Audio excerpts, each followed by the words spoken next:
Hello and welcome. This podcast is all about you. I'm delighted to be back after a long break since last August. It's been too long. But anyway, back down to it. Today's guest is Cormac Noonan. I'm absolutely delighted to have Cormac on. He is a blogger with Retired at 25. I'll provide links to that in the episode description. He's known for co-founding Pizza Sunday Club, an organisation which gives pizza to the homeless every Sunday evening in Grafton Street. I'll also provide links to that. And basically, he's just an all-round legend. I know Cormac from primary school and secondary school, and our paths have diverged, but it was great to catch up with him and have him talk very insightfully about his own experience and how that can relate to others. Without further ado, here is Cormac Noonan. So, Cormac, I will preface this conversation with a little introduction about you and myself, and I include links to your blog, Retired at 25, and which is fucking top quality, so I highly recommend it to everyone. But in your own words, introduce yourself. So my name is Cormac Noonan. I don't really know how to introduce myself, to describe myself in a couple of words, but I know Pat from school. We were in primary school together in Miss Mullen, and we were in Pat's as well together, so haven't chatted to him much now in the last couple of years, but I've seen the work you were doing I've seen it through Facebook there with Cashface first and then you, and just thought that I'd like to get in touch with you and just because I kind of have similar kind of aims as yourself towards like kind of emotional well-being and stuff like that, so I'm kind of helping people in any way that maybe, not that I'm not saying I know much, but if it is something that I'd like to kind of get involved in the future and stuff like that, so I said I'd reach out to you, and thanks a million for coming on. And we were only speaking earlier about how our intentions align in terms of what we want to achieve. Largely, like we want to help people based on maybe your own suffering in the past, and it's good.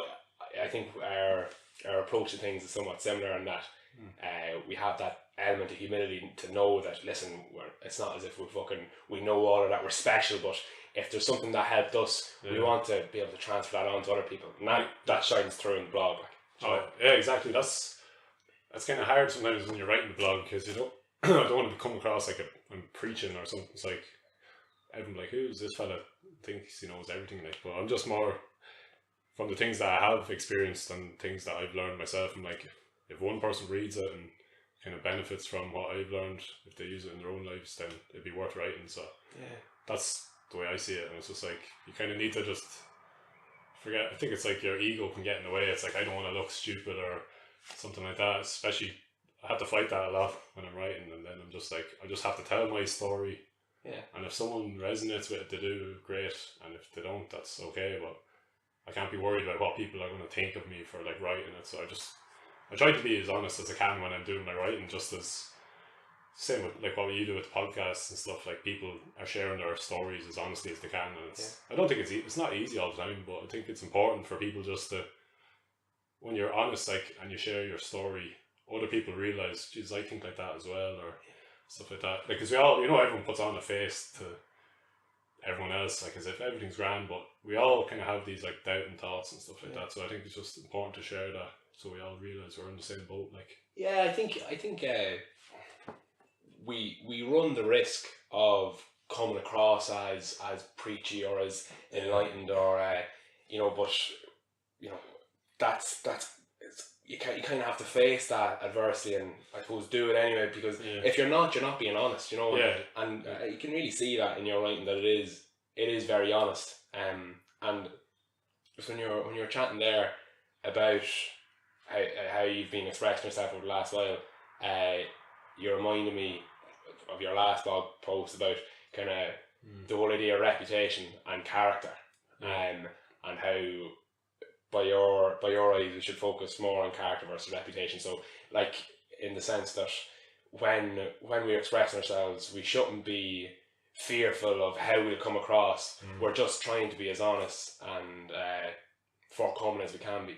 So with that in mind, I'd like to know, when you're thinking about character, what do you see as virtues of character that you try and cultivate for yourself?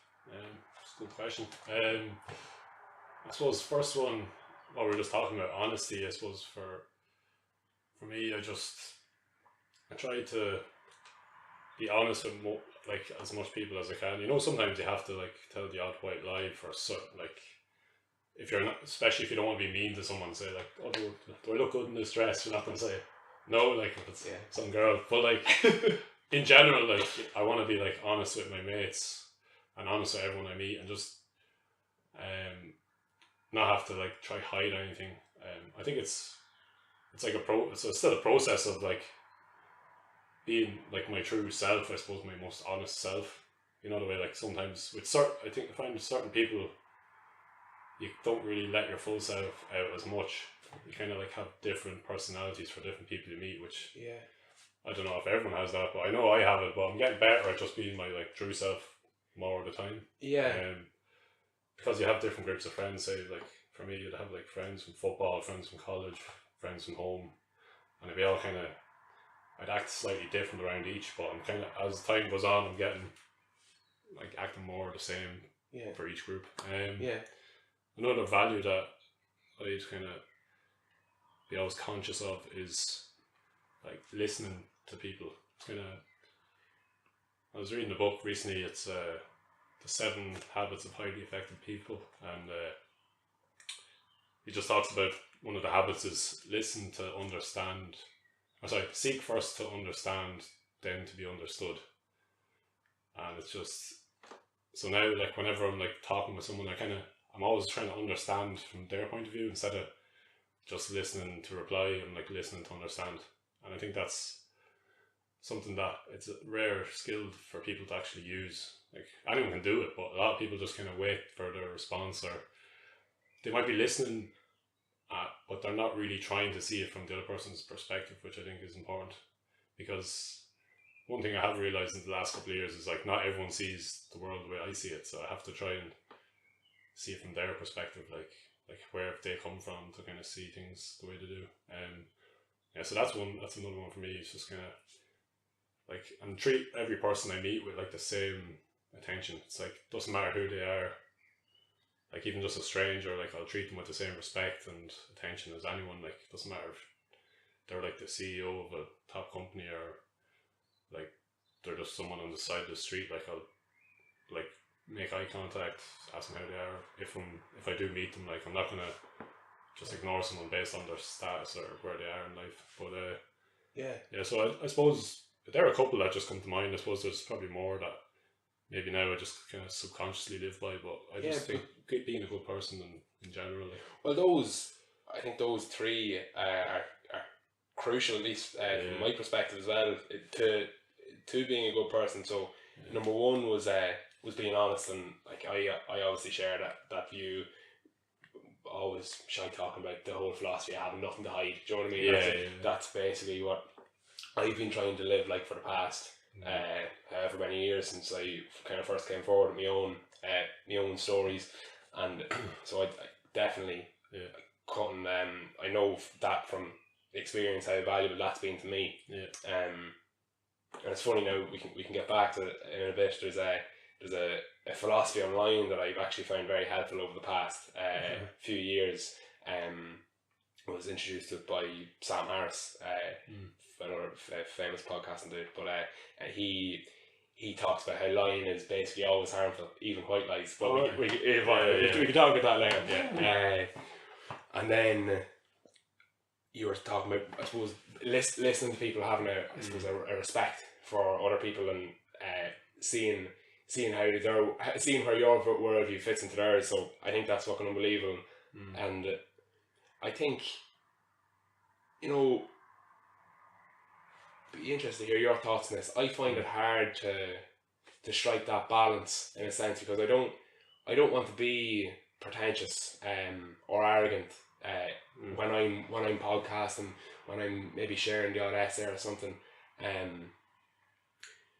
as if I'm somehow informed in a way some other people aren't. But yet it's very hard to kind of promote ideas you think are good without your face being on it. Do you know what I mean? Yeah, I agree. Yeah. You know, so but anyway, that's I'd be interested to hear how you manage that. But then before I forget, the third thing you mentioned was I can't remember, you know. Shit. Treating everyone. So yes, treating. Yes. Yeah. Which to me, when I think of you, that really springs to my mind as one of your absolute character virtues, and I think it's something that I really admire in you, and it's something that I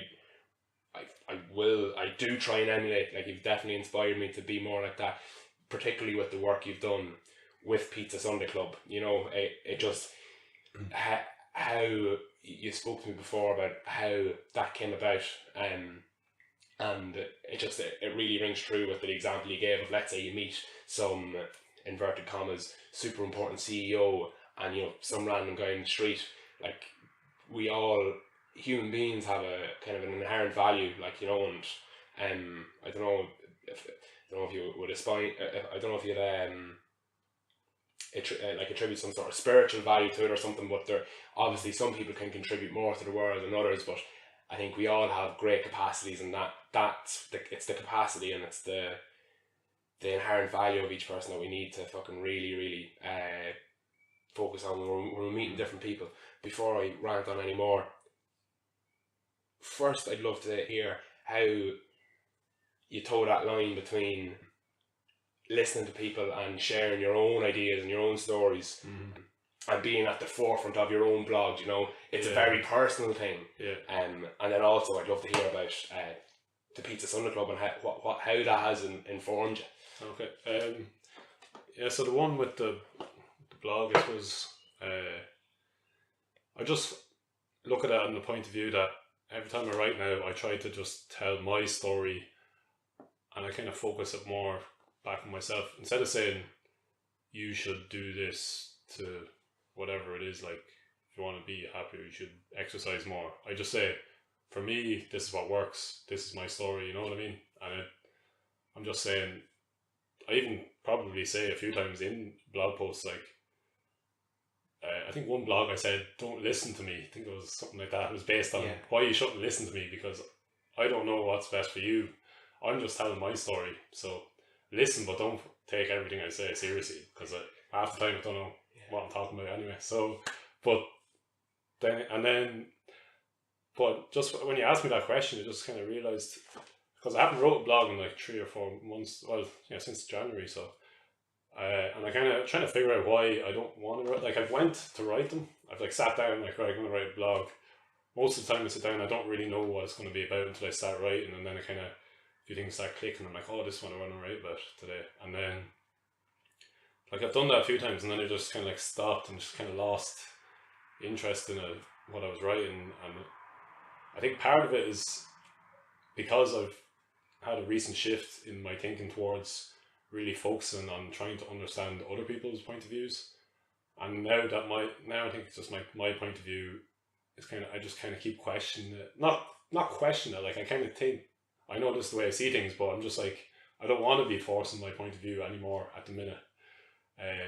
So maybe I need to just get over that, because it's, as you said, like, we have to just not care what people think. But at the minute, I'm taking so much in from other people that I'm finding it hard to like give my opinion because I'm kind of like still taking so much in. I'm not ready to just give it out just yet. So maybe, hopefully soon I'll write something, but it's just, I think that I was just trying to figure out why I haven't wrote in a while, and it's because I've changed that mindset to, like, even when I go to the pub now, like, I've plenty to say if I want, but I rarely, like, when I'm meeting new people, like, I haven't even been talking much about my own stories. I haven't been telling people. I'm just there, I'm just listening a lot more, I noticed. I just kind of listen and kind of more interested in the other person than I am about telling my own story. And I actually enjoy doing that, because, you know, the way we all just want to tell our stories and stuff. I'm just happy there to listen to other people, and I know obviously sometimes I'll throw in 1 or 2 stories, but it's just the last couple of months since I moved to Montreal there in the start of February. So I think since I moved there, I just kind of had a different mindset when I'm meeting people, just kind of listening to them more. So yeah, and sorry, just before we get to Pizza Sunday Club, I think there's virtue in what you're describing there.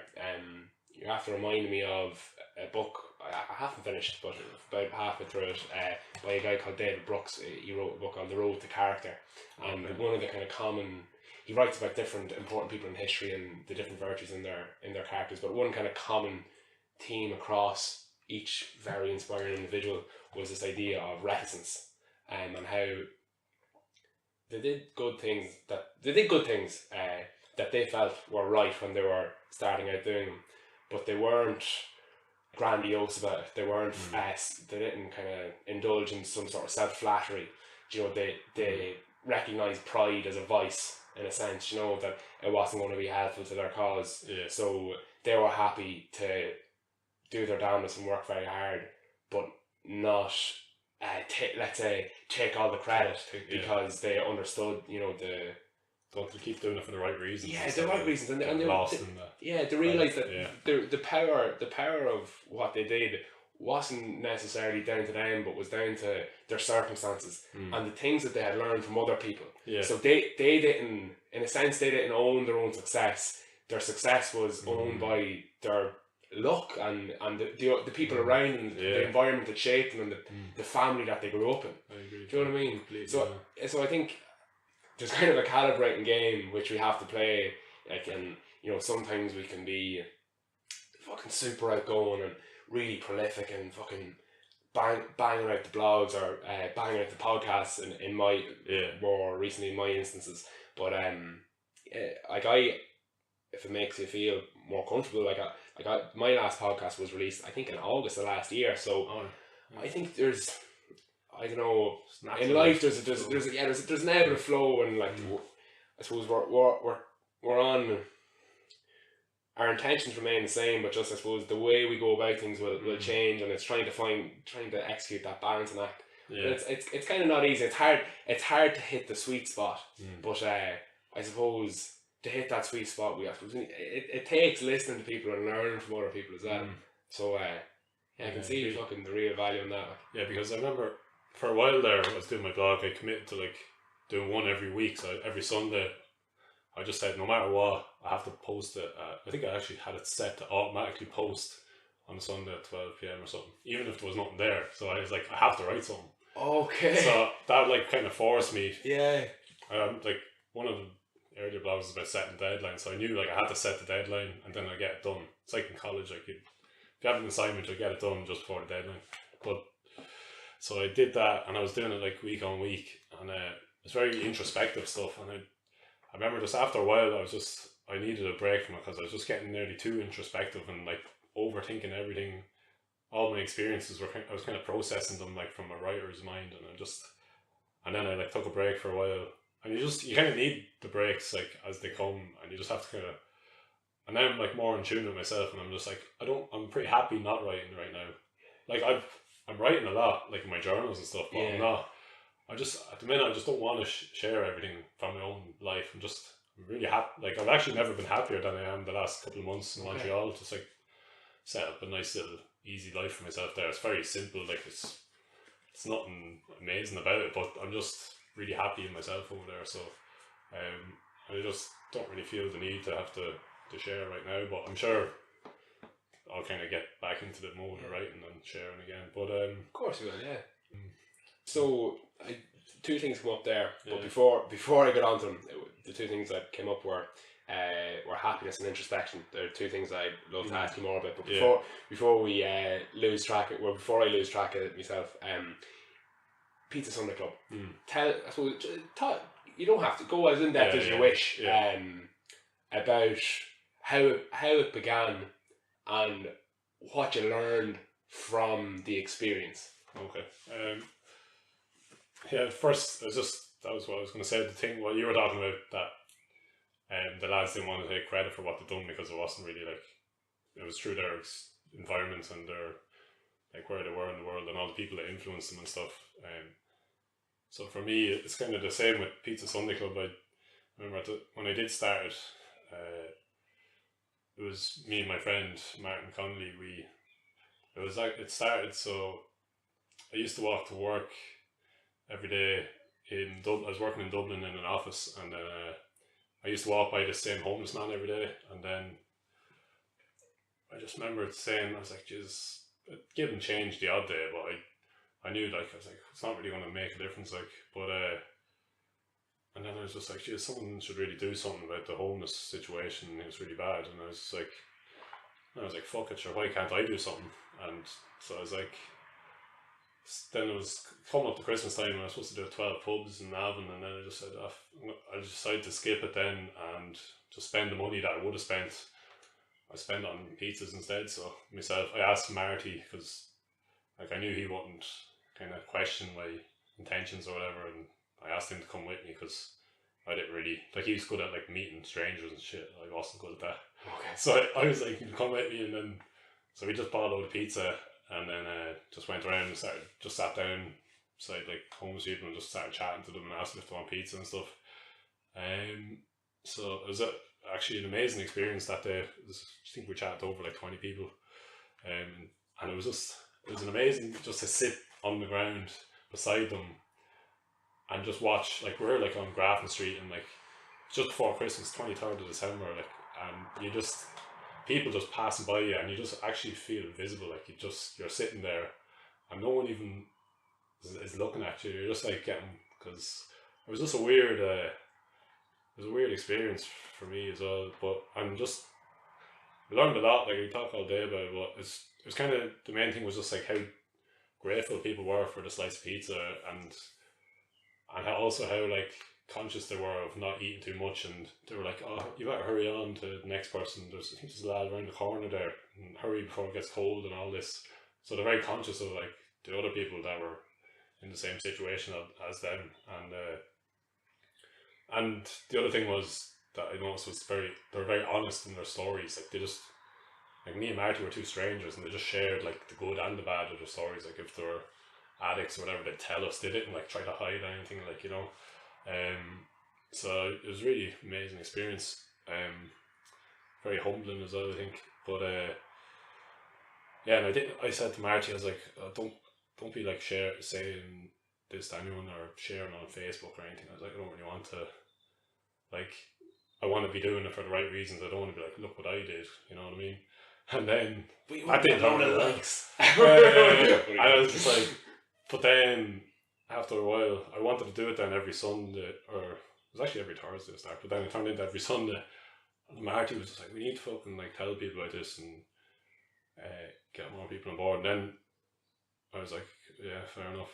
And then I was like, I saw it as my ego getting in the way again. It was like, if I can help more people by telling more people, then I should help more people, you know what I mean? It's not about me looking humble, it's about getting the word out there to help more people. So that's, yeah.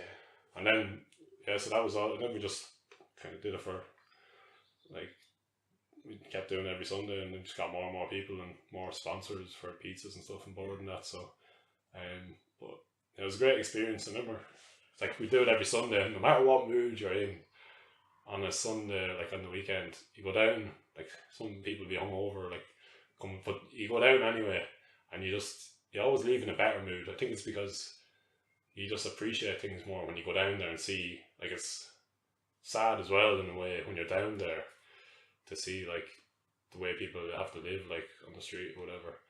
But you just come away after, because you're really connecting with people, and like, it was all about, for us, it wasn't about the pizza, it was all about chatting and getting to know people on the streets and stuff. And you come away from it like just feeling like, I don't know if it was a mixture of doing something good or just connecting with people, and also a mixture of like just being grateful for everything you do have, and like, you can't really start complaining of fucking like, oh, the hangover, when you just see all like the way people have to live, like. So I think that's what I got from it, and just met some really cool people through it. So yeah, fucking a lot came from it. Like, two really powerful messages that come through there.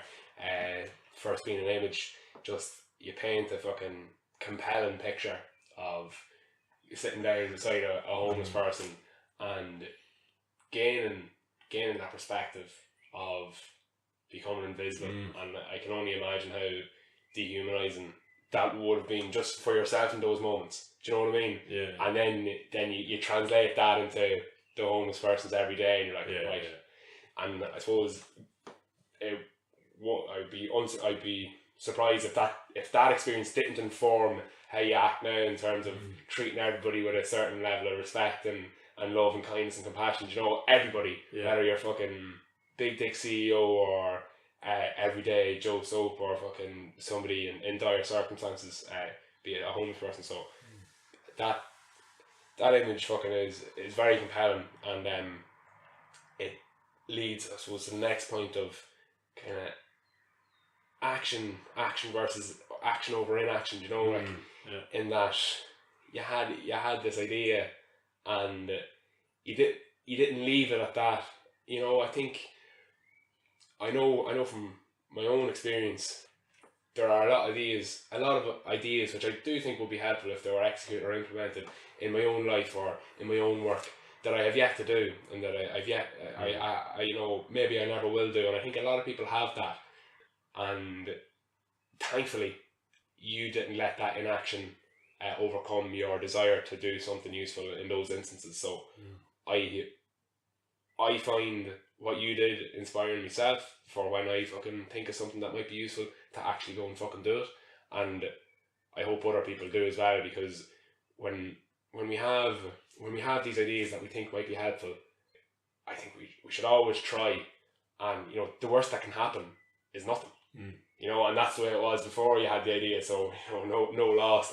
You know, but yeah, fucking powerful stuff. And is the Pizza Sunday Club still going? Yeah, it's still going. Yeah.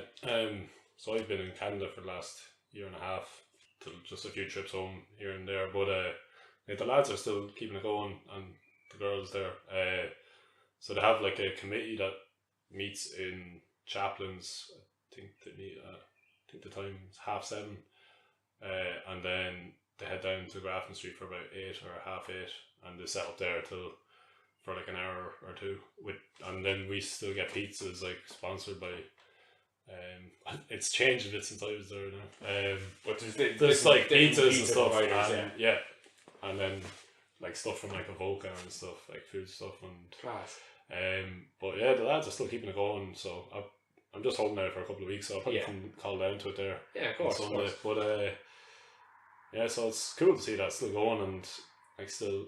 But also, I was there over Christmas, since I hadn't been there in over years, and then it's kind of sad to see the same faces there, like coming to the table. Just the psychology is they're still in the same situation, but I suppose that's the way it is at the minute. Yeah, and it's like I don't mean this as like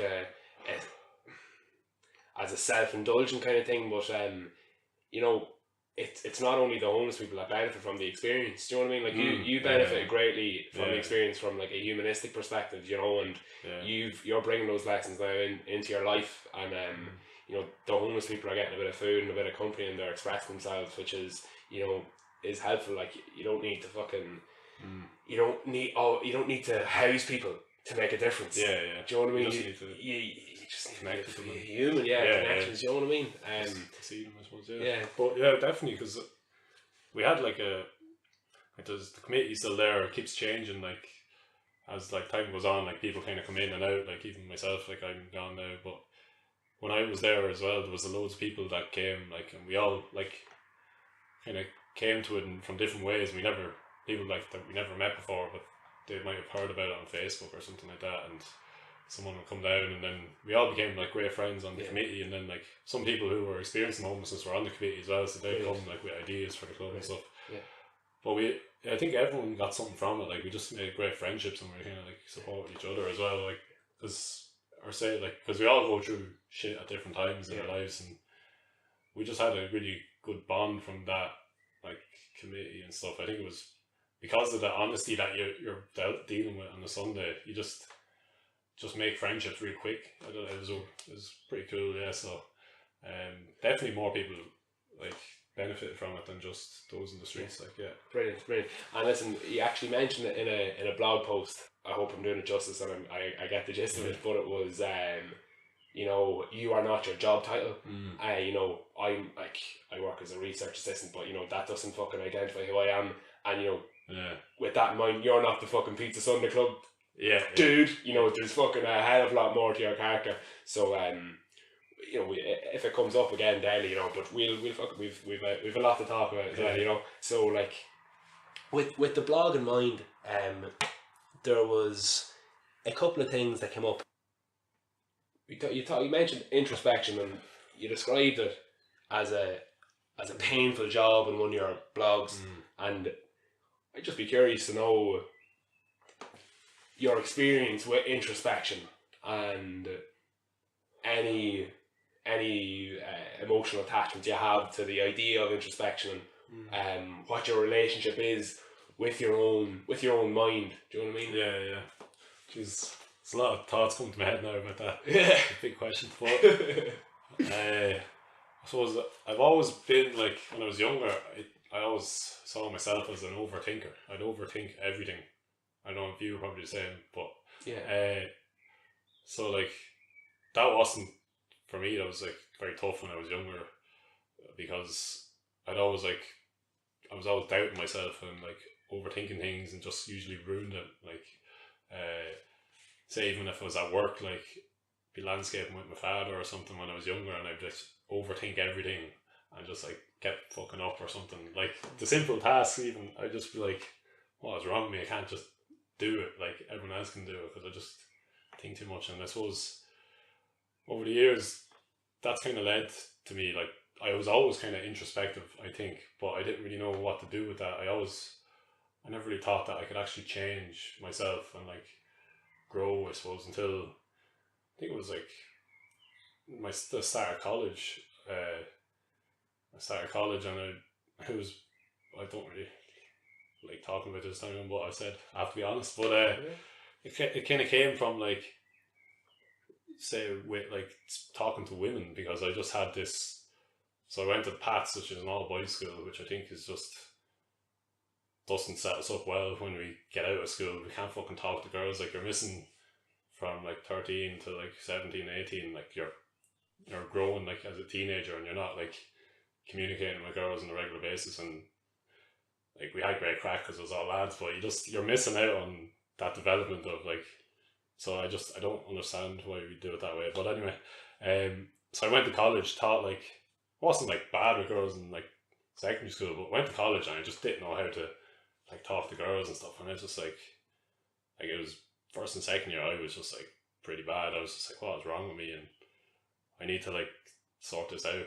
And then I found this fellow Leo Gura on, I don't know how I found him. I think I even looked up stuff like how to talk to girls properly. Like it's pretty embarrassing to say it now, but that's the way it was. And then I found this chap Leo Gura, actualize.org is his website, but that was like my first introduction to like self-development or whatever you want to call it. And I just, one of the videos, he just started talking about how like you can change yourself, and that was just like a breakthrough moment for me. I was like, I can actually change who I am, and like not like that there's anything wrong with me, but I mean like become the person I want to be.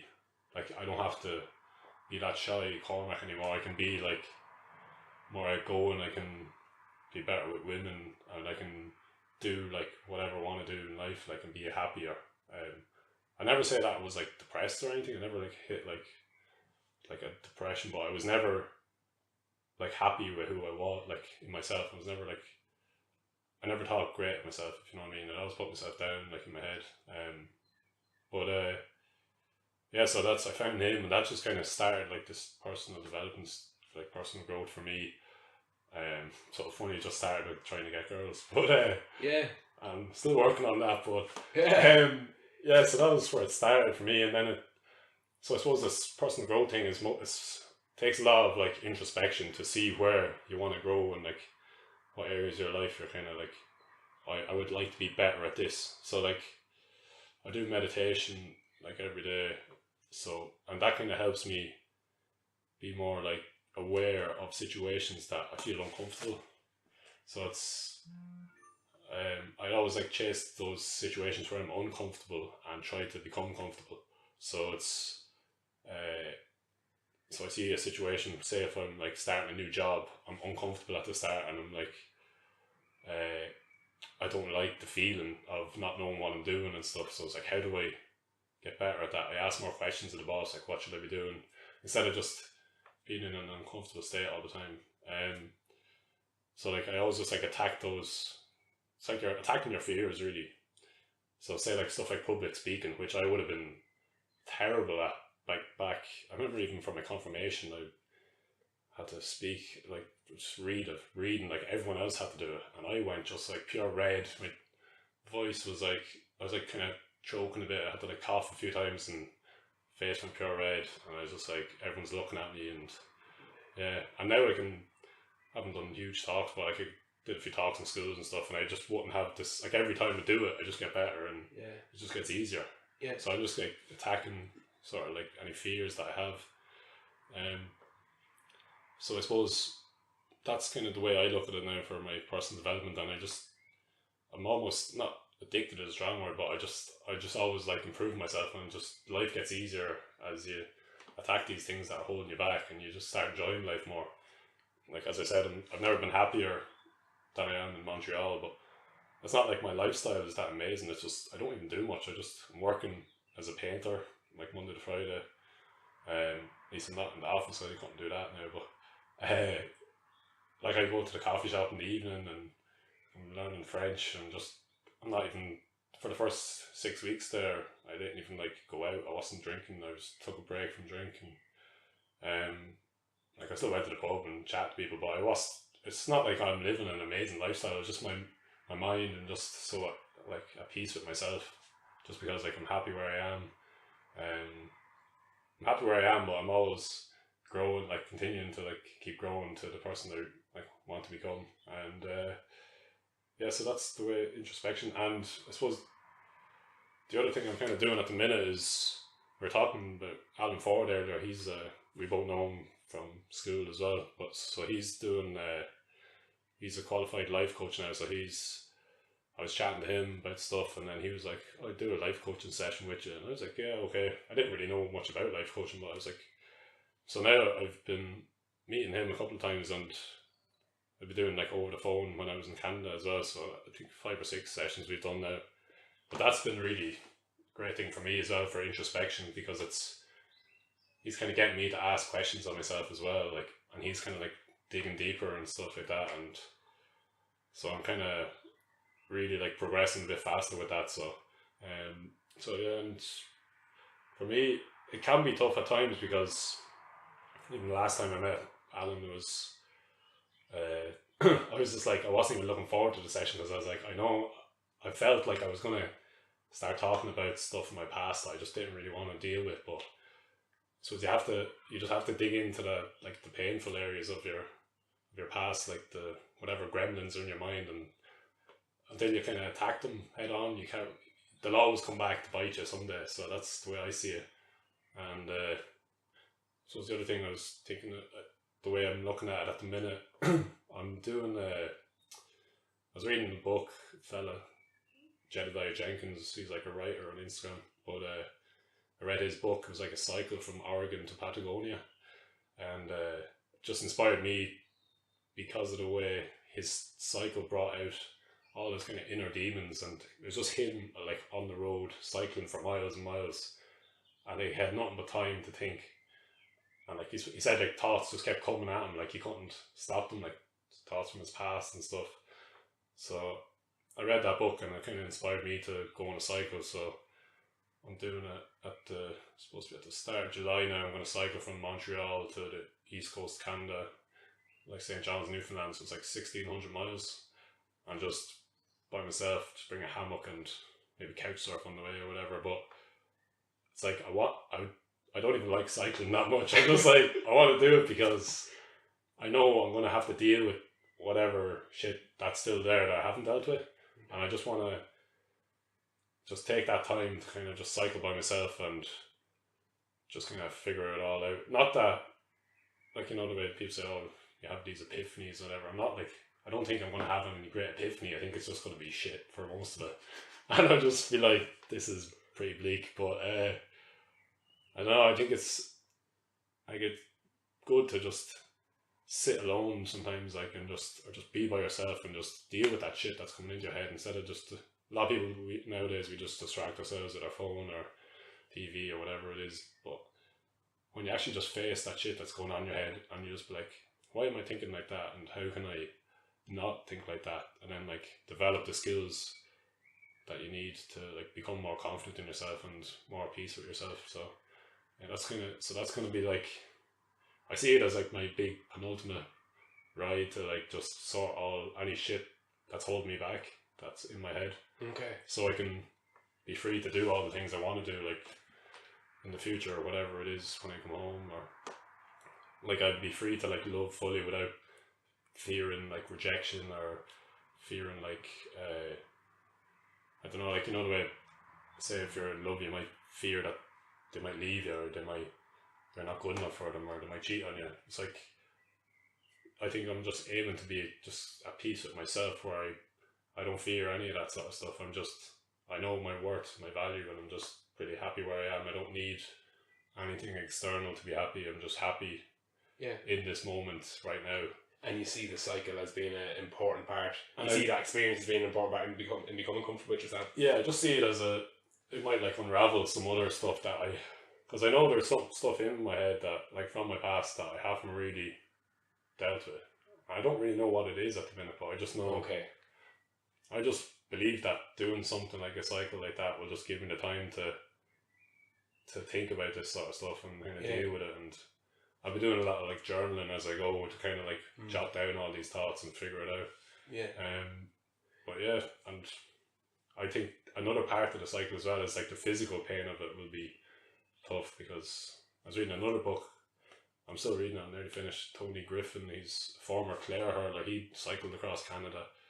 He has a book, Screaming at the Sky, and he was talking about the physical pain of the cycle and how it was just like nothing he ever experienced. I was just all like his legs just cramping up and stuff, and I was just like, Jesus, why am I doing this? But I think it's for him, he was like trying to prove to himself like that he still have it, like to go that distance, say for sport and stuff. And so that's part of it as well, is kind of for like I play a game of football, so it'd be, and I've never, say for Gaelic, I'd never reached my full potential in the sport. I don't think anyone ever comes off playing the perfect game or anything like that, but I never felt like I even got close to my best playing for like Centrestown. And I don't know, I feel like that's partly due to like my confidence levels just aren't where they should be for football. Because I think you can be confident in different areas, and like some can be way more than others. And for football, it's always been my kind of like my gauge for like where I'm at. And it's just like, I think it's going to be the last one that I finally figure out, because yeah, I don't know why, but for some reason football seems to be one that I just can't ever play my best at. I don't know why, but so I think put myself through the pain of the physical pain of the cycle, like, do I still have what it takes to push myself to the limit in terms of like sport and physical activity? But yeah, so looking forward to that. Your penultimate goal is your kind of personal self-development goal, and then your ultimate goal is your sporting is your what you want to do as a sports person. Yeah, is like, that fair to say? Yeah, well, goal for now, I suppose, for like next year, I wanted to come back, and as much as I want to travel and see the world and see all these different places, part of me is just like, I think I'll never be satisfied in myself if I don't come home and try to win like the Keegan Cup with Centrestown, and like give it 1 year where I'm just fully committed. And because I don't think I've ever fully committed myself. I've always had other stuff going on, or there's always an excuse that you always say, I never really gave it my all, so I'm like, I want to just come home 1 year and just give it my all. And at least I think if I do and a couple of other lads do, like, we could win it. But at least if I give it my all, I know like I can, because I'm not that young anymore. Like, I only have so many years left playing football. Like, who knows? I don't want to be sitting there like, oh, I never really tried to win it. Okay, so yeah, that would be a regret. You foresee that as a potential regret. Yeah. And that's if I had to describe like how I live my life or the way I see life, I'd always say I just try to live with no regrets. And that's the one thing, because I always look at things, will I regret if I don't go for this, or if I don't do this now? Yeah. So I just think that could be one if I don't do it. Yeah, that's an interesting framing to kind of have things in, like, if you're going to regret it or not. Yeah. I suppose I can definitely see how you're a very thoughtful person, in that you, like you said, you suffered from overthinking things in the past, like not maybe appreciating the simplicity of a task, and you have the instructions, but in your mind they're not enough, so you go further and then it doesn't go right. And I can empathize with that absolutely. Like I would still overthink a lot of things in my life, but I don't know. I can see an element of maybe self-abasement, that's not the right word, but like kind of self-flagellation. Like you're kind of hard on yourself as well, in a sense. Like even just the way you framed your confidence, and I can see the determination in your eyes and in your face. Like this is where I should be for football, and I kind of, for me, I'm like, fuck man, that's where you could be. You could be like that, and you will perform better. But you don't have to be a certain way. Do you know what I mean? Like I think when we frame things, this is just an aside now. I think when we frame things like I should be doing this or I should be doing that, I think we assume a lot of pressure, and life becomes more difficult than it maybe has to be. Like, and I'm not saying that that's a fair reflection on how you do feel about things, but I know for myself that I do at times, and certainly have in the past, felt that this is something I have to do, not instead of this is something I could do, and this is something, if I do, I might enjoy. I don't have to do anything. Like, true. I could fucking hit the stop button on this podcast and just walk out the door and leave you sitting here. I don't have to stay.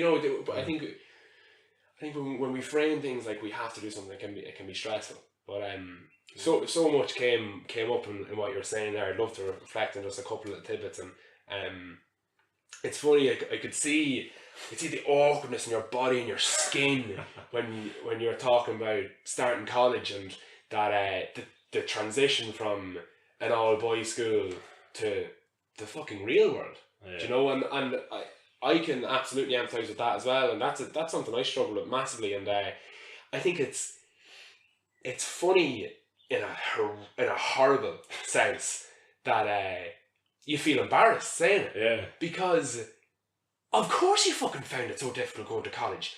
You were basically removed from representatives of half of the world's population in your most fucking formative years in sexual development, and then you're thrust into the world, where you're surrounded by women, and men, obviously, and this is practically another species who you haven't been exposed to, with the exception of teachers who you fucking obsess over in your all boys school. Do you know, like, what sort of relationship are you supposed to? What sort of fucking development and understanding are you supposed to have of the opposite sex when the only women in your life are the teachers in your school or your family? It's just not. It's not a fair expectation. And then I think on top of that, then there seems to be this like undercurrent of like this pressure when you get to college of like sex and all this, and everyone's like, I even remember Freshers Week and they're like handing out free condoms and all. It's like, I need loads of them. I don't know, I didn't need that many at all. But like, it is, and I think lads will never talk about that either, because they all, like, I'd say most lads probably lie about how many like girls they've slept with or whatever. And I just think it's such an unnecessary pressure to have when you're starting college and stuff. And our lads would say things like, "Oh, if you go to Coppers and you don't get the ride, you're useless," or something like that. Yeah, there's something wrong with you, like.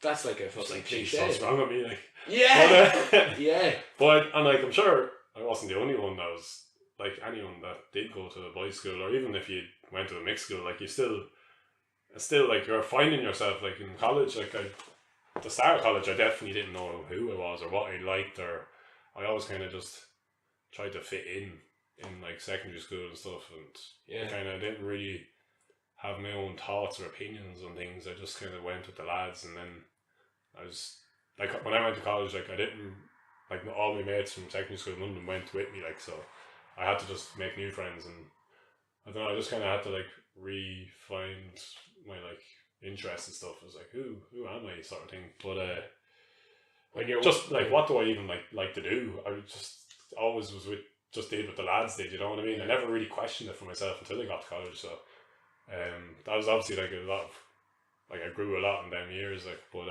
of course. So I think for anyone that's like, and then throw on top of that, just not being able to talk to women, like it just, I wouldn't say I had a hard time in college. I was actually really enjoyed it, but it's just learned a lot about myself, and only for that self-development stuff I knew that I could become whatever I want. Like if there was something that I didn't like about myself, I could get better at it and change it. I suppose what sounds like a difficult time, but difficult doesn't mean bad. Yeah, difficult exactly. Can be important and formative, do you know, and exciting. Yeah, do you know what I mean? Exactly. So that's kind of. I think we often view adversity in a negative light, like so. You even reflected on it, on your intentions to cycle this way yourself. You're like, oh, it's going to be torture. I'm such a lunatic in a sense. I don't know if you said those words, but that was kind of the message you're conveying. But and I'm sure that's the report you're getting off other people.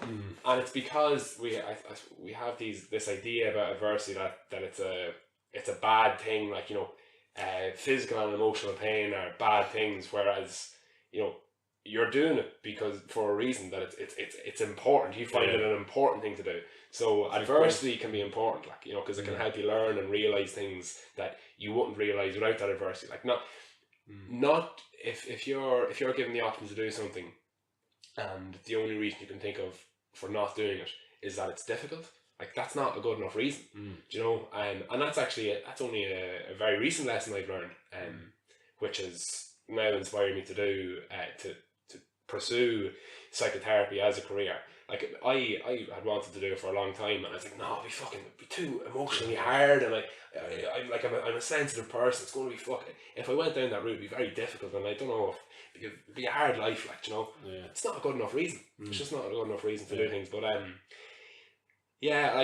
it's so funny. There are. You gave me like a flashback to starting out in college, you know, the freshers week and all the condom stuff, like stacking up your bag, and, you know, end the second year, they're still there, or something like that, you know what I mean? Or something. There are these kind of unhelpful cultural expectations that we have, and when you were talking about that, it transported me to like 6-7 years previous, when you're like kind of in the period where you're leaving primary school. Have you shifted a young one? Like, are you a frigid? No, lad, I shifted someone in the girl top. Or you know, on holidays. On holidays, in Spain.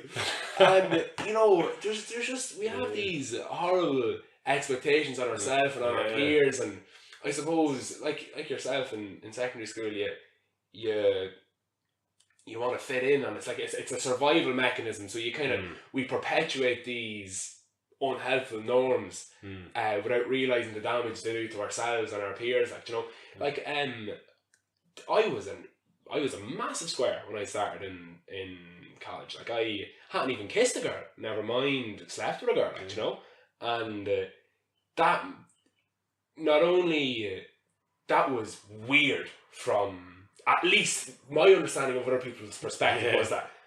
You haven't kissed her, you're a weird, what? Are you gay, are you?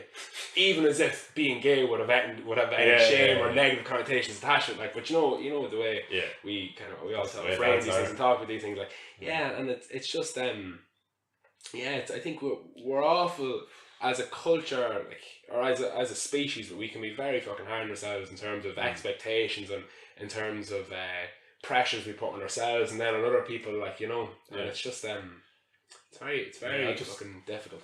Yeah, as we said at the start, I say that stuff because I'm like, for young lads that are out there now, like going, say, like starting college or whatever age you are, and you're going to nightclubs and all, the pressure. I just remember the pressure of like getting the shift, and like you had to at least get the shift in the nightclub, and it was just like I remember going walking around sometimes being like, fuck, the night's nearly over, like I need to do something here, and it was all just because the lads be asking like, did you get shift? And if you said no, like, you just be like, whoa, Jesus, you're useless. Well, in your own head, you think that. It's a bit sad. Like, I feel like, why do I care that much? But you do. At the time, you do. It's your friends, like, and I don't know. You don't want to be like the weird one that fucking can't fucking get shift, you know. Yeah. But like, But think of all the self-confidence issues and the anxiety that comes with that, like, and then the fucking substance abuse that goes with it as well. Like, yeah, you know, exactly, your relationship with alcohol is just totally fucking fucked then, like, because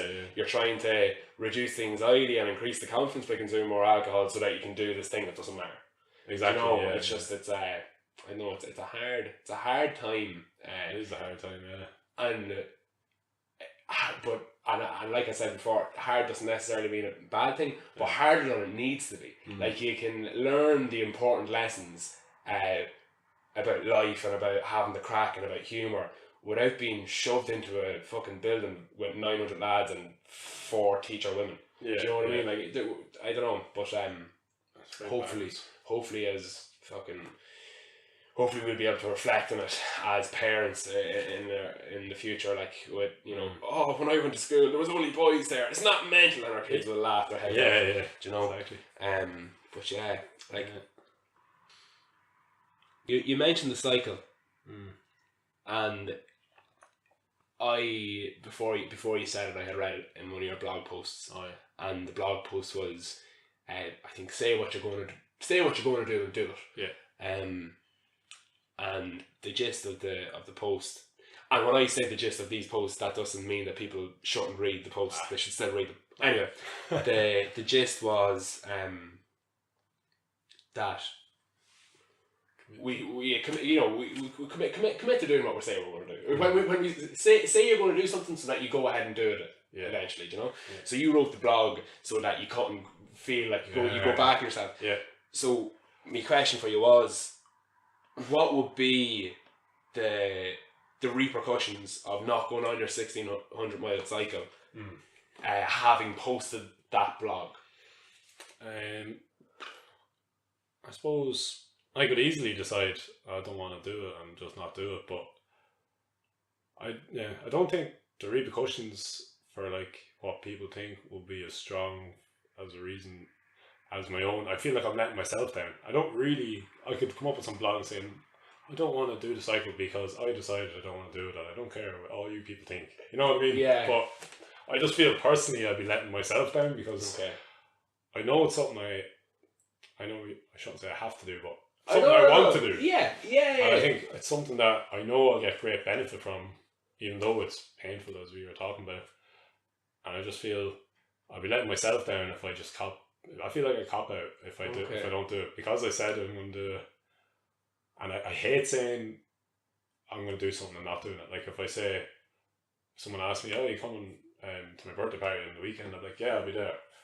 I won't, like, now I will not commit to that unless I'm sure I'm going to be there. I think in the last year maybe I've done it more that I didn't realise, but I said I'd be somewhere and I haven't been there, because I just hate people who, I don't hate people who do this, but I mean, I hate when people say, oh, I'll be there at this time, and then they just don't turn up or something. It kind of annoys me, and I'm like, I don't want to be that person that says they're going to do something and just doesn't do it. So it's kind of made me more wary of committing to things as well, so I don't always, like, overcommit myself. Like, you know, say you put an event on Facebook and 100 people are going and then 2 turn up, so it's just like stuff like that. So if I say I'm going to do something, I always try to back it up and do it. And it comes back to the values, like, the honesty, integrity, I suppose, as another one that. Yeah. So I just want to live like that, so I see myself as a person with integrity and honesty, that I will do what I say I'm going to do. Yeah, that's a daily way of framing it. Like, it's, I suppose I was hoping, and my hopes came true, I was hoping that you weren't going to say, oh, because people will be wrecking my head or something. Yeah, do you know what I mean? Like, it's a much more personal thing. I think integrity hasn't been something that I've thought about much. People will be laughing, saying, yeah, it's because you've got no integrity about it. But, you know, it's a very personal thing. So that's and then cool. Like, if I didn't do it, then it's just the way I'd look at myself then slightly changed. Yeah. There's a fella, Benjamin Hardy, who I used to read a lot of his blogs, and he always says, like, it's actually your behaviour that defines who you are, not the other way around. So it's like, when you start acting with integrity, you'll see yourself as a person with integrity, and you'll like show that value every day. So it's like, if you want, like, it's not like say a kind person starts acting kind, it's if you do it the other way around, if you just start acting kind to people, you'll become kind. It kind of sounds like it's almost cheating, but it is the way. It's all about the way you view yourself. So if you start going to the gym every day in the morning, you'll see yourself as I'm a person that goes to the gym. Yeah, I'm in good shape. You know what I mean? So it's getting that behavior, and I'm always like, I'm not gonna like slack on that behavior because then I know I'll start viewing myself a bit differently. So it reminds me of what you said about writing. If you write, and you'll be a writer. Yeah, you know, it's kind of, I suppose, the idea of like a self-fulfilling prophecy. Like, you know, do things to be a certain way. Yeah. Don't pretend. Don't have this idea of yourself in your mind and then be paralyzed by inaction or something. You know. Yeah. Like everyone has to start somewhere. Like with everything I do. Sorry if I'm rambling on this point a bit, but something else. So I remember once I was singing, and this was years ago, and someone was like, "Geez, you can't sing at all," and it just stuck with me. That thing, like, this was when I was about 10 years old, I'd say, maybe a bit older. But and ever since that, I was just like, I don't care if I'm a shit singer. I'm gonna keep singing anyway because I like singing. Yeah. And now, like, I've been singing, like, not like anything like lessons or anything like that. I just sing a lot because I enjoy it. And then I actually started getting kind of good at it, and then it's like I've trained myself to sing better. And I'm just like, I just believe anything you can. There's no like, there is some people have a certain amount of talent, but I just think if you work at something, you can get good at it. So, and now like when I go back to Montreal now, there's like an Irish band that play like with the GA team. They have like an Irish band that play a few gigs and pubs and stuff. So I sang with them like once or twice, and they were like, basically, like, do you want to come with us to all the gigs and stuff and sing songs? I was like, yeah. So I was just going to join them. I love it. Like, I love singing Irish music and stuff, and people are like, geez, you're a good singer and stuff. And I'm like, it's mad because people do, like, your man, whoever sent me back then was just like, you're shite. And so and I just think it's kind of goes for anything you want to do. Like, just put a bit of effort into it and you can become good at it. So and it just, as I start, the more I sing now, I'm like, oh, I can actually sing. I just start believing in myself, you know, the more I do it. Yeah, I think we all have, like I mentioned before, we all have these capacities to do things. Like, you know, it's rare where people will be inherently brilliant at some type of skill. You know, it's something that is acquired and learned and developed through practice. You know, so I think we can be harsh. We can, so on another day, or another person receiving that that label of you're a shit singer. That never sing again. You know, and I know my mum. I think when she was in primary school, there was the larks and the crows or something that the class were divided into, and the larks were the children that could sing, and the crows were the mutants in the background that didn't have a tune in their head or whatever, you know, or so the teacher prescribed them as. And my mum was a crow, and that was her. Right, I'm not a good singer. Exactly, yeah. Do you know, it's just, that's another thing. Like, school just teaches us like you're good at this and you're bad at this. It's like, that's bullshit. You can be good at anything you want to be. You know what I mean? Once the desire and the willingness to kind of practice is there, you know? Exactly. Yeah. And I think it reflects in our relationships with ourselves, whether or not we have that perspective, like that we can do it, you know. And like if you don't have a good relationship with yourself, let's say you had a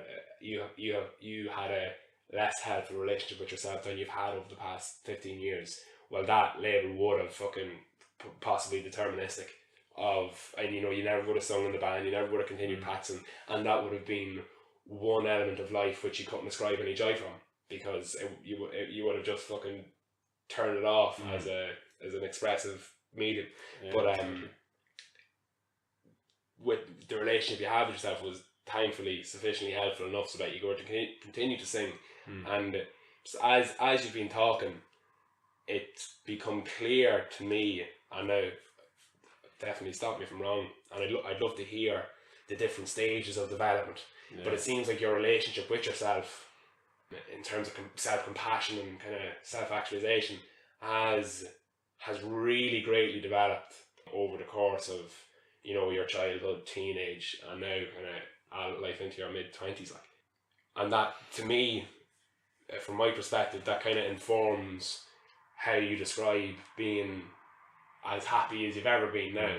So, how, when you reflect on the relationship with yourself and I suppose your own emotional well-being over the past 25 years, are there points that stand out that you haven't maybe referenced already? Like, that's a good question. Yeah, I suppose I completely agree with that. I've definitely, like, my relationship with myself has definitely been the thing that's been constantly improving throughout the years, and that's, as you said, that's why I'm happy with myself now, than more so than I ever was. But I suppose, yeah, there probably is certain moments. I don't know. I think for me, anyway, it's funny. Just a story from Montreal recently. Some girl asked me. She goes, "What's your weaknesses or something?" Like, it's kind of a random question. You don't really get asked. Like, what's your biggest weakness? And I was like, Jesus. I don't like really answering them sort of questions myself. Sometimes I thought, like, my friend Teen in Montreal, like, he probably could answer better because we lived together, like, and he knows me so well. I was like, he can answer that question for you. Yeah, he could see all my weaknesses. Like, I'm sure he'd have a list, but I was just like, but I've never asked the question really, and then I just said, I suppose sometimes I think I'm not good enough, and that was the thing that came out of my mouth. And then it's ever since that, I'm like, I've always thought I'm not good enough for whatever it was, like, and I think probably stemmed somewhere from my childhood. I don't know why, but I think we get these kind of beliefs stuck in our head at early childhood. Sometimes it's the ones that are hard to dislodge. But yeah, so I think that's always been running through my life, and I think in terms of, say, I haven't been in many like relationships, like, say, with girls. Like, I haven't really been any long term, like maybe one or two. I'm actually 27 now, so I'm pretty up, like, for in terms of relationships. That's not a lot for a normal lad, but I think part of that could have stemmed from the fact that I feel like I'm not good enough, like, not worthy of love or whatever. I don't think that way anymore. Like, I fell in love and I felt worthy of it, but I just feel like that's kind of the constant theme that I was always fighting against throughout my life, of not being good enough. And maybe that was why I started doing all this self-development, to try and become good enough for myself first. Yeah. And then I think self-compassion is the most important thing that you said there. Instead, like, I remember wrote something on Instagram once about you have to love yourself, and but not in an egotistical sense, more just, I guess, self-compassion. And as also you said earlier, like, I sound very hard on myself, and I think I always was. I've kind of let up a little bit. Like, I was always setting goals and, like, berating myself when I didn't meet them, and to be usually ridiculous goals anyway. I'm like, no, like, how would I meet that goal? But in that frame of time, but yeah, I think I can't really think of any, like, specific moments right now, but I suppose falling in love, that was a big one for me. Changed my view on everything, actually. That was I see my life as, like, before I fell in love and after I fell in love, it's like two different things. Right, fuck. Yeah. And I just feel that kind of opened myself up to, maybe it was because someone loving me, or else could have been a mixture of that, like, that I'm worthy, and, like, I kind of started coming out then with, like, my own voice, and I started my blog after that. I started Pizza Sunday Club after that. Yeah. And my blog, like, that was another year later. But I just started believing in myself a lot more after I like fell in love and felt that love. And I think it was also, like, giving, like, you know, like, I see love as, like, you're giving to the other person. It's not about you, like, it's about, you're always giving. And I just think that kind of, and, like, the feeling you get from giving to others is just, like, so strong. And you just I remember I just lost interest in my job after that, when I did fall in love. I was working in an office. I think I was there for like it wasn't too long, but I just couldn't do it anymore. I still stayed in the job for a while, but I lost all interest in it. I was just started Pizza Sunday Club soon after, and my passion was that. That's all I thought about morning, noon, and night. I was going into work, but I was doing Pizza Sunday Club stuff, and I was just getting paid to be there. But I was doing the bare minimum to get by and work like, and but yeah, I just had this passion for giving to others that I never had before until I fell in love, and then I started writing. Then that's when I kind of started like more musical stuff. I started singing again, like guitar, and then I went to the kind of the artsy expression side instead of. I was always business business focused and stuff. That's how I studied in school and stuff. But then after I met your one, everything changed in my perspective on life, and then I quit my job or whatever and went to traveling in Canada, and as I said, I just see things differently now. I see like life is meant to be like live now. You're meant to like connect with people and love more, and it sounds a bit airy fairy. I don't like love and all that, but it's what like it is. For me, that's what it's all about. Yeah, it doesn't sound airy fairy to me. Actually, I hadn't. I until you articulate and such there, I had never heard love described kind of from that giving perspective. Yeah. So I don't think it's airy fairy to say that, you know, at least for you and for people like you, and I think I would be like you in this regard, that life is about what you can contribute to the world and your species and other species as well. Like it's what you can do, how you can, I think meaning in life for me is ascribed from leaving the world better than I came into it, kind of thing, and that will involve giving and love, like, you know, because I suppose ultimately I want to. Ultimately, I feel like I have a capacity for love, which I want to grow and fulfill. You know, and to do that, I think I have to do my best for other people.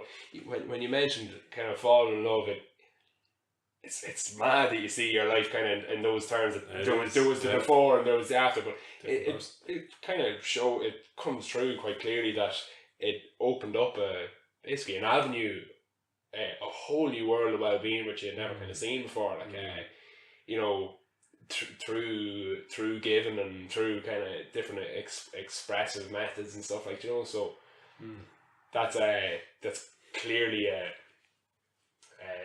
I don't know, I wouldn't say a turning point, but like a highly salient experience, you know.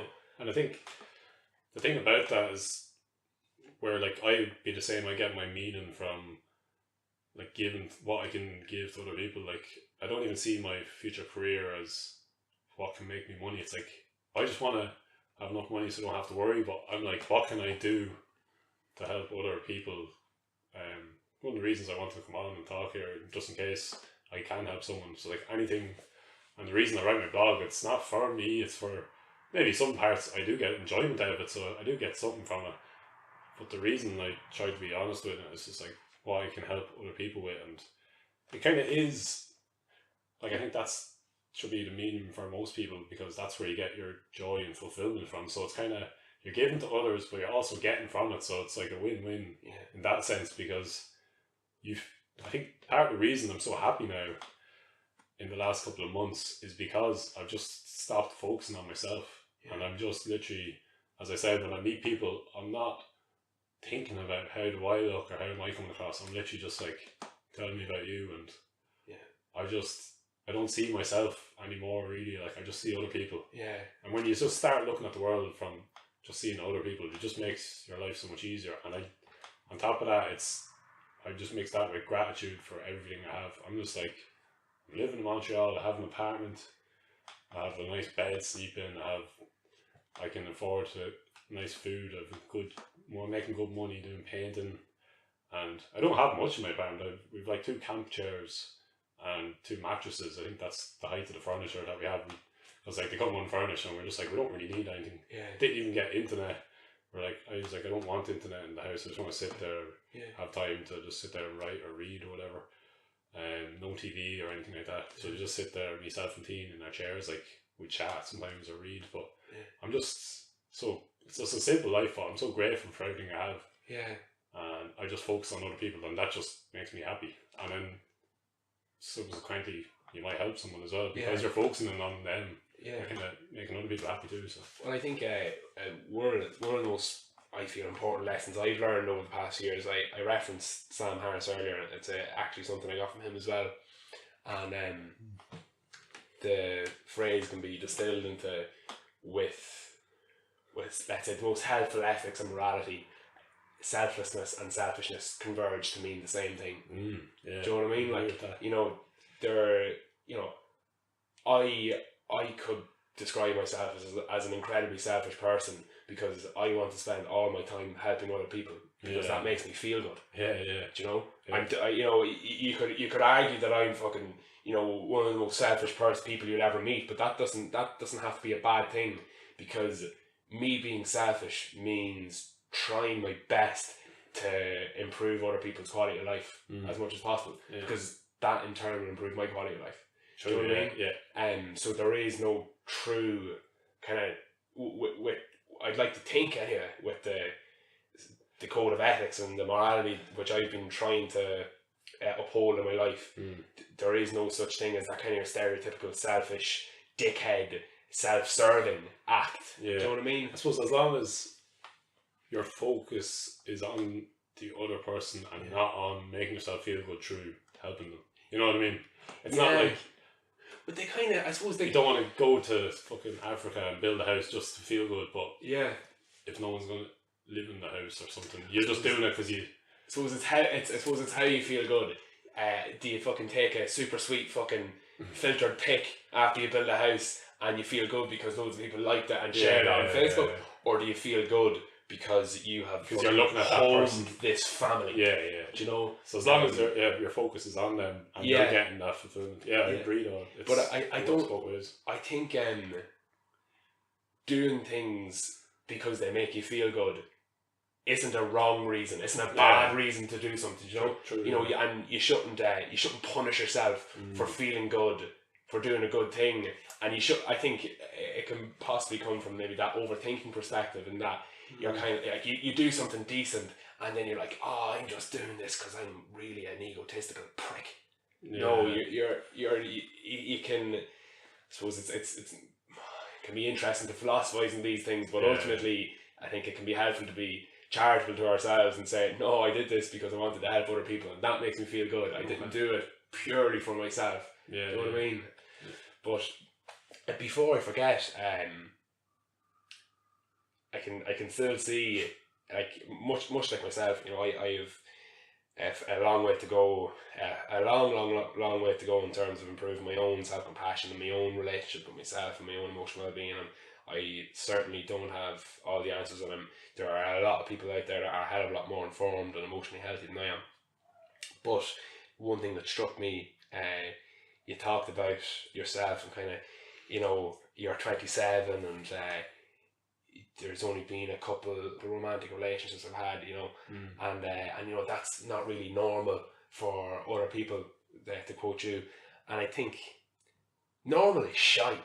Normal is boring. Normal isn't interesting, and although you might, let's say that might, I don't know if it is, I genuinely don't know the kind of figures for fucking romantic relationships for people in their mid to late 20s, but like over the course of your life you've done so many things that have exceeded the norm in terms of what you've already accomplished through your capacity for love, through your fucking love and heart. Like, the man I hear sitting across from me is a man with a fucking seriously large capacity for love and giving.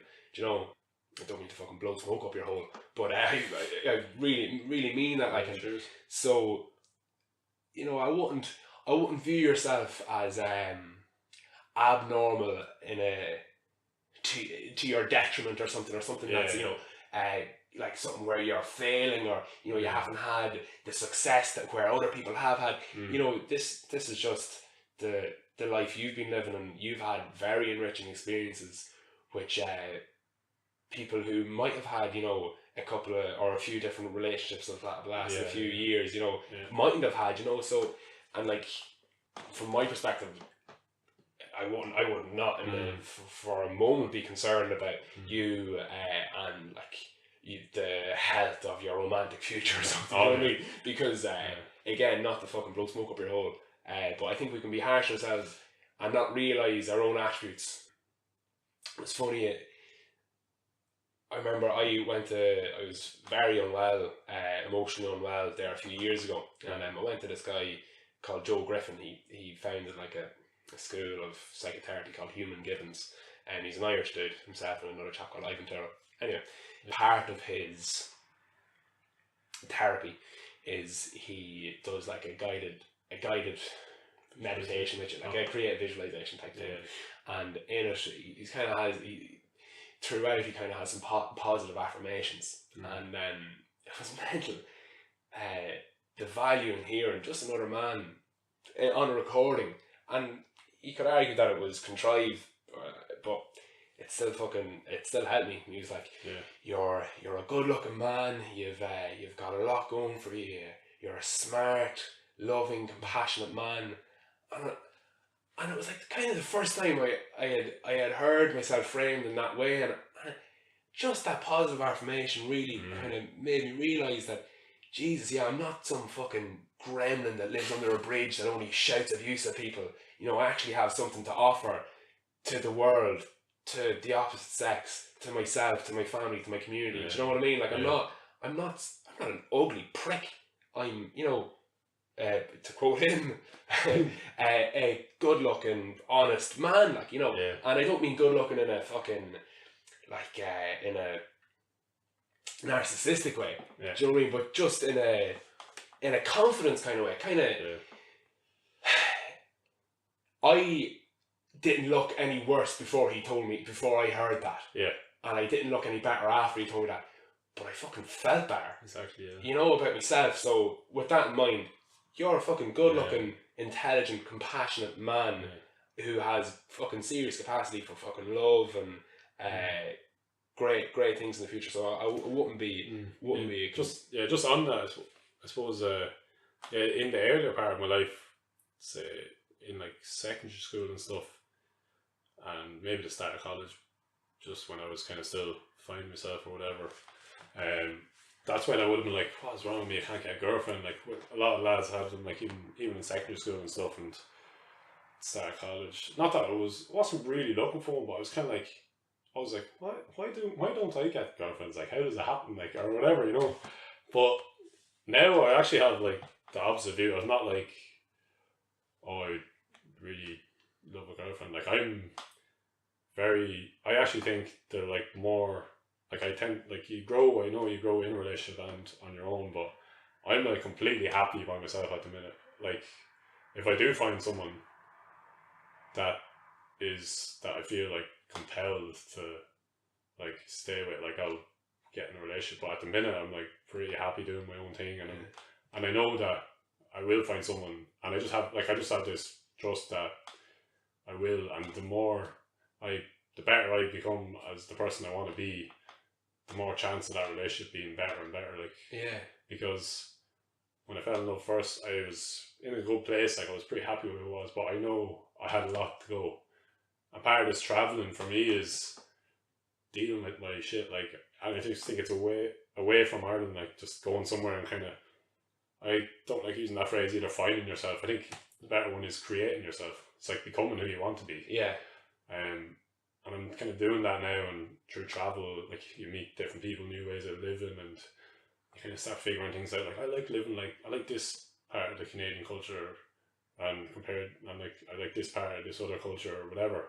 Or you learn lessons off different people you meet.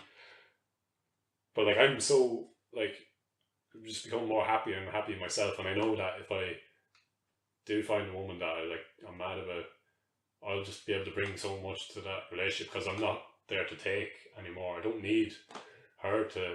Obviously, it'd be nice to hear like, "Oh, I love you," or "You're great," or "this," or whatever. But I don't need that confirmation. I'm there to like just enjoy it, and kind of like, as I said before, like give to the relationship instead of, I don't need to be like taken, or I'm not going to lean on her I'm just funny because my mates Gleason sent me something on Instagram there just this evening, and it was just a picture of a boy asking his father, how will I meet the right girl, Dad? And he goes, don't worry about meeting the right girl, just focus on being the right man, or something like that. Yeah. So it's like, I just feel like once I'm just completely happy with myself, like I will meet someone and it'll be great, like it will be a great relationship. So yeah, I just say I do sometimes see people in relationships, I'm like, sometimes they'd be better on their own, because I'm like, I know you're not in it for, you're kind of probably in it for security rather than love, and maybe, I know some people are, but some people aren't, and it's just like, some people that just go from relationship to relationship. It's like, give yourself some fucking time to get over the first one, and like, kind of give yourself time to kind of figure out what you want from a relationship or what you want from your own life, instead of just jumping around for security all the time, I had never heard that frame before, and I think it's a really helpful one to have, that you can do a lot of development individually, as an individual unit, and as a, let's say, a romantic unit, like with someone, and it's not something I thought about, but I think it's a helpful thing for both single people and couples to hear, because I probably, to my own detriment, felt very similar to you in the early years of college, the lads having girlfriends and stuff. I felt like I was limited in my life, kind of in my development as a human being. Do you know, like the lads were, I felt like my friends were developing in their own lives, and I was kind of stuck in the mud, and I couldn't develop any further, which was such an unfair perspective to have myself, like, because you don't need somebody with you to grow as a person. And similarly, if somebody who's listening is in a relationship, you don't need to be alone to develop as a person. You know what I mean? Like, it's not deterministic or limiting, I should say. But yeah, that's fucking really interesting. In another one of your blog posts, I think it was the Facebook one, which actually had a deadly graphic of a computer on a screen in the background, just a cartoon, and a man holding up a smiley face in front of him, and he has a tear in his eye behind it, and he's clearly very upset about the fronts that we have. But I think it was in that blog post that you referenced nearly suffering from what felt like an emotional breakdown. I'd love you to expand on what that feeling felt like, experientially and physiologically. I haven't really thought about that one in a while. That was, so that would have been, when was that? Could have been last year, right? Second half last, or maybe this time last year. I think it was at least, sorry, the blog post was in the second half of last year, so it was probably reflecting on a time before that. So probably around middle of last year. I suppose I was in Canada at that stage, in Victoria on the west coast, and I'd been there for about 6 months at that stage, and I don't know, it was I never really got like that before. It was just, I felt, so I was kind of it was only when I went away that I was getting over that initial relationship that I had with Joanne, where I fell in love and stuff, and I suppose it was just like such a powerful experience for me, as I talked about already, and it just was hard to, and then I think the Pizza Sunday Club, it was a long distance relationship, so it was tough. And I think the Pizza Sunday Club kind of filled the hole for me as well, in that sense that it gave me something beyond myself to focus on. As I said, like, falling in love was like, it wasn't about me anymore, it was about them. And then I started seeing other people like outside of me, so it was Pizza Sunday, I was always focused on the goal of like growing it, and it was, a part of it was probably to distract myself that from the long distance was hard, so I was kind of focused on something else. And I was always like, striving for that goal. And then I came to Canada, and there's no more Pizza Sunday Club for me then. It was just me, and I just had to deal with myself And it was only then that I started asking myself, like the relationship broke down like a good year before that.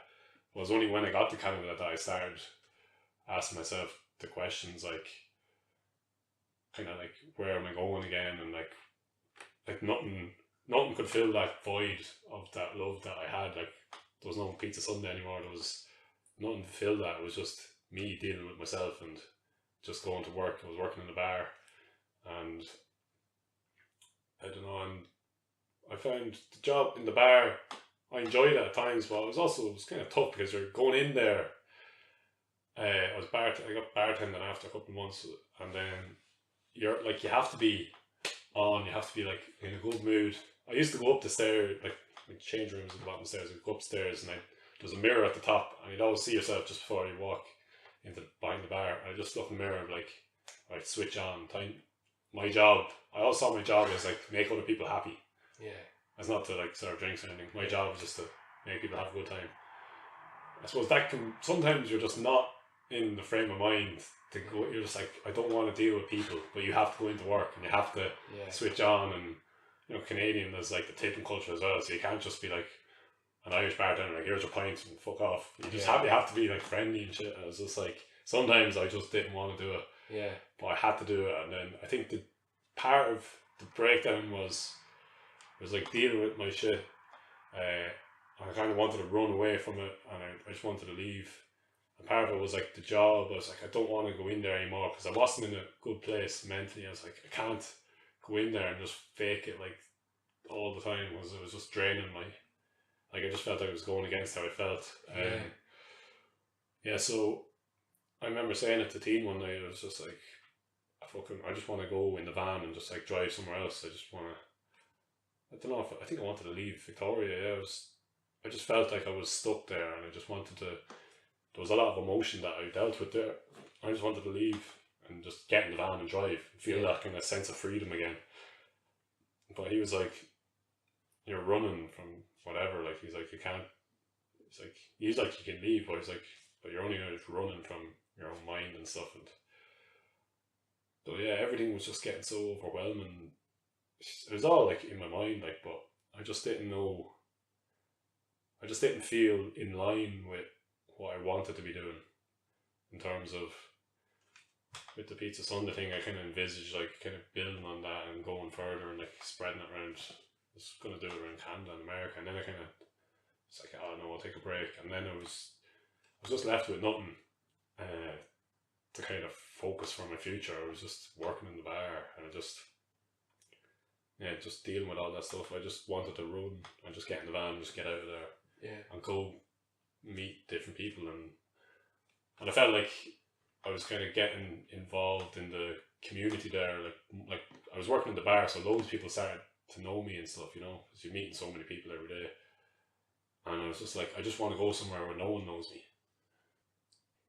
I can really empathise with that visceral desire to escape. Yeah. It's like your whole fucking, I know, your muscles are crying out to break through a wall and escape, get out of the environment, the space you're in, everything. You just need to be somewhere else because, you know, when I'm somewhere else, things will be better. This is the kind of fallacy you have in your mind, do you know what I mean? Which obviously, like, thankfully you had Teen and your mate there decide you to say, like, listen, Cormac, you absolutely can fucking pop in the van and fuck off, but, you know, your demons will fucking get in the passenger seat with you, like, you know, like, it's not a solution. It's just it's kind of a desire. It's like it's the flight aspect of, you know, the adrenaline course through your veins because you're just so fucking so animalistically uncomfortable. Yeah, do you know, like, it's just it's really core in your core being, and it really does seem very close to kind of like an emotional breakdown, because I remember being at that point and going to escape and losing my mind, and what I wanted to do, my escape was to kill myself, and because I was just so viscerally uncomfortable with everything, where I was, who I was, what I thought people thought of me, the way life was, everything. I just did not want to exist, and I wanted to escape, and I was pissed, and I wanted to break things, and I was in tears, and you know, and that is a horrible feeling. But I think it makes me feel somewhat validated knowing that you've gone through something very similar, and I think we can lose sight of, or we don't have the insight into other people's lives. It's partly what the podcast is about, like, you know, is hearing you talk about that and me going, yeah, me too, and other people listening going, all right, so I'm not fucking mental, or I'm not a lunatic. That happened to me as well. You know, these are kind of shared experiences which we all can have, and that desire for reinvention, kind of going where somebody doesn't know you. You know, you were in Victoria, and you had integrated into the community, and people knew you, whereas you were that happy-go-lucky bartender, and that wasn't you. That was the mask. You know. Yeah, that was definitely a mask. Like, I kind of had to put that persona on for the bar. I know I kind of grew into it, and I sort of did become that. But at the start, I wouldn't have been. I'd be very good at like talking one-on-one with people, but I wasn't like the entertainer. Like, you have to, when you're in the front of that bar, like you have like 12 seats or whatever, you have to like kind of entertain the crowd. That's the way I saw it. Like, it had to be done. Because you kind of have to keep people chatting, and you're like moving around. And I was like very uncomfortable at the start. I was like, this is not me, but I had to grow into that. And like, as I said, my behaviour, and then I kind of started seeing myself. I was like, I'm actually good at, like, started getting good at it. Like, I was like, but yeah, definitely part of it just didn't sit well with me. Like the whole like kind of tipping culture, where I had to be like kind of friendly to everyone, when sometimes you just want to tell them to fuck off. Like, but well, I did a couple of times, and they started throwing abuse at me, but but I think it was just a combination of things, like, and I think also the bar work itself was hard, like, because you're not getting home to like fucking 4 a.m, and you're drinking a lot as well. Like, part of the reason I didn't get a bar job in Montreal, well, apart from not having French, it would have been hard to get one, but I just didn't want to do that lifestyle anymore, because you're in a bar, all your friends are in the bar, you work in there, you end up drinking there a lot, like, and you meet people there, and that's your social life. So I just didn't really want to. Because, like, you know, when you're drinking that much, like, say, like 4 times a week or whatever, like, it could be big nights as well. Your frame of mind, your mental frame of mind is just not in a good place. Like, you get the fear or whatever. I think it was just a culmination of everything things. Like, my mind wasn't in a good place. But I think it's scary in a way, because I would always thought myself very, like, mentally, like, in a good place, and I just slipped like that fairly drastically. So I suppose it can happen to anyone. Like, I think if you don't look after yourself, but nowadays, like, I'm so conscious of, like, my emotional well-being is like my number one. Like, doesn't matter what time I have to get up for work in the morning. When I was doing the painting there before I came home, it was starting at, like, I had to leave the house at 6 in the morning, so I'd get up at 5, wouldn't even eat, but I'd have my hour to get my mind ready. Like, myself and Teen had a routine, so mine was to get up, drink a good bit of water, like, say 2 pints of water, cold shower for a couple of minutes, then I do, like, usually have, like, moisturiser, and it's kind of what you were saying, like, when you're putting the moisturiser on, I feel like I'm looking after my body. It's like make myself, like, feel good and look good. And then I do 20-minute meditation, and then I do write in my journal a little bit, just like rambling thoughts, just kind of get them down, and today's going to be a good day, sort of thing. Looking forward to the day, just getting my positive mindset. And then so that's like my routine every morning. Kind of slacked a bit when I came home there, but I've gotten it back to being pretty similar to that. But I just think them 3 things, like, just set me up for the day every day, and like, I just wouldn't sacrifice any of them, because I want to enjoy the day as much as I can. Like, so. I find the cold shower, like, one of the best things, because I think you're doing the hard thing the first thing in the morning. Like, every time I turn on that shower, I'm just like, I do not want to get in there. It's like, this is bleak. Why am I doing this? But as soon as you get in, like it's shit at the start, but then you get out, you just feel fucking fantastic. Yeah. Like they say, it's like as good as like antidepressants or something. It's like you just feel like on this like kind of high, and then, and you've already done the hard thing, and just throughout the day, then you just don't shirk the hard things. Like you go to the gym or something, you push yourself a bit further. I even notice you push yourself more in the gym and stuff, and you don't make excuses for things just from that little habit of the cold shower. Yeah, it's so sometimes I go into very cold water, like in say in the lake in winter or spring or something. I'm not as mad as me cousin guys who swims. He swims in frozen lakes. My brother does as well. Like they're very Olympics, but there is something very vitalising about having a cold shower, like or being in cold water. So like it's class that you have those practices. You know that or. You have that understanding of your mind that you need to kind of do maintenance work on it, like with your meditation, with your journaling, with even practices like your cold showers, it's so important to do that. Yeah, the one thing I have noticed is like it's not like I'd be in a bad mood or anything for like if I didn't do them, I just wouldn't be in the positive mindset that I'm usually in. Like throughout the day, I just like I don't really complain. I try not to ever complain about anything because I'm just like, what's the point and stuff like that. And meditation like just gives you that couple like split second to catch yourself before you do something that you don't want to do, like complain or start thinking of negative stuff. I just kind of just be more in the moment or whatever, as they say. But I have noticed since like I've been regularly doing these things, it's like my mind just now I wake up automatically in a good mood. It's not at the start. It was like you wake up with all these thoughts of like, oh, everything I have to do today or whatever. I have to go to work. I don't want to go to work. That's the way it used to be, and I was like using these tools to like force myself into a good mood. Now I actually just wake up in a good mood, and they just enhance it further. You know what I mean? Like the neurons in my brain are just like changing, like and creating new pathways or whatever. Yeah. And now I just wake up like in a good mood every day. Daily. Well, like obviously some days you don't. But, of course, like, in general, it's just my mindset has just switched. And with that in mind, I'd like to ask you. You mentioned reflecting on this couple things, but you mentioned how now you feel as happy as you've ever felt, and that specific phrase "happy" has come up a couple of times. Yeah. And so I'd like you to what's your understanding of the idea of happiness, of that abstraction? Like what is it that you strive for when you strive for happiness? Like what is happiness for you?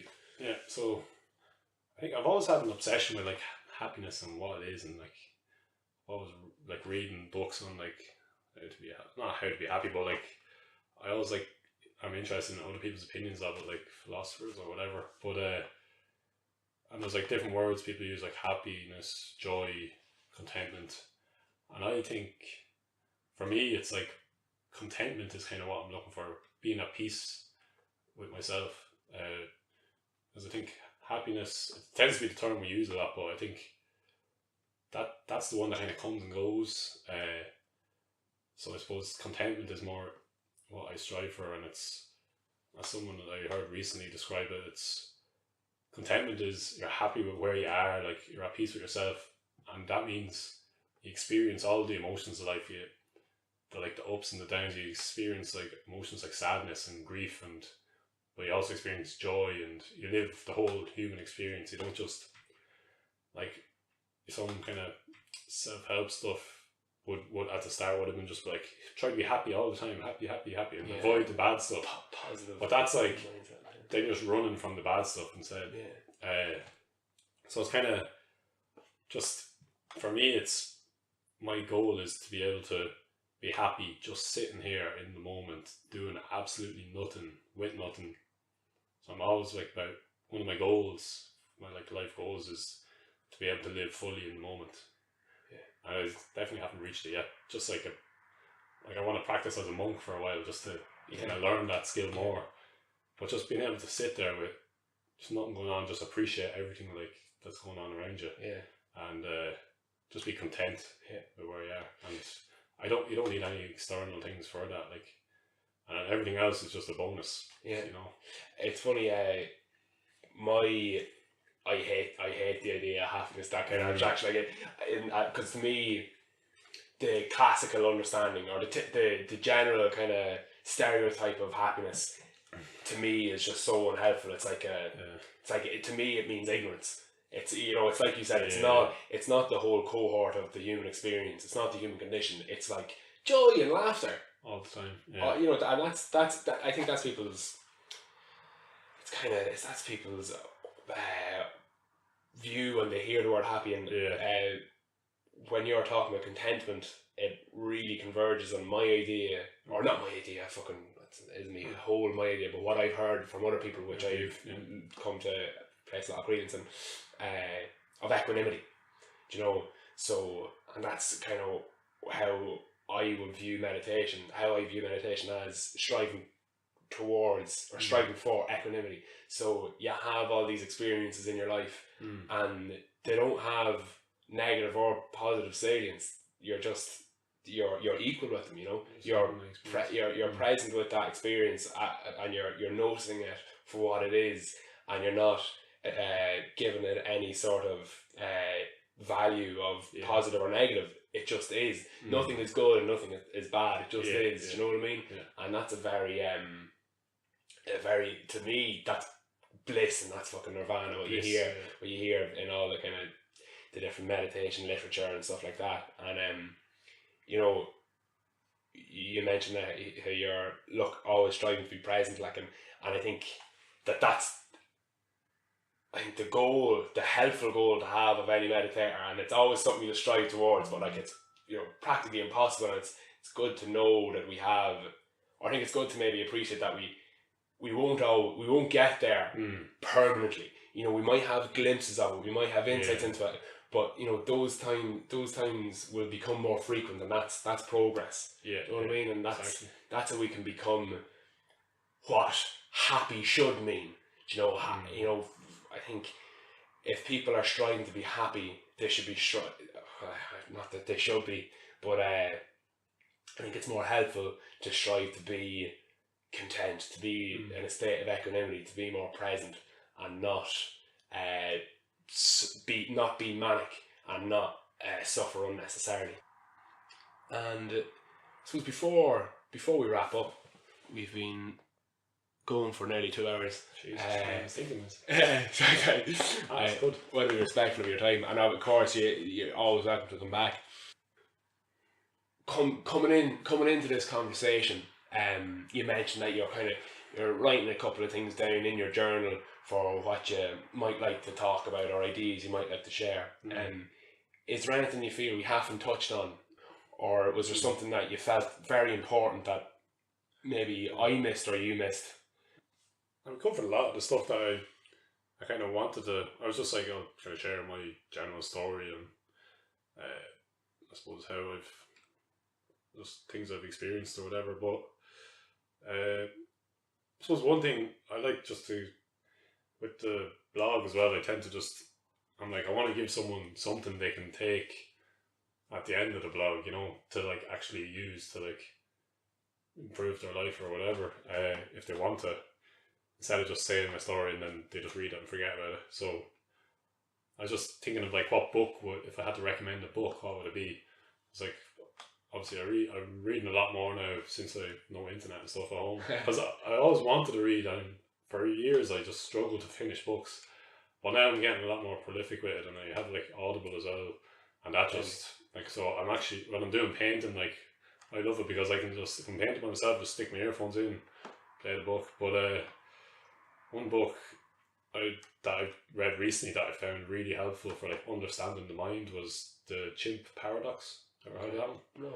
It's very good. He just basically deconstructs different parts of the mind and how they all work together, and it just, to me, it just made so much sense. And now I'm aware of which different parts of my brain are working. So he splits it into like, there's the chimp brain, there's the human, and then there's the computer.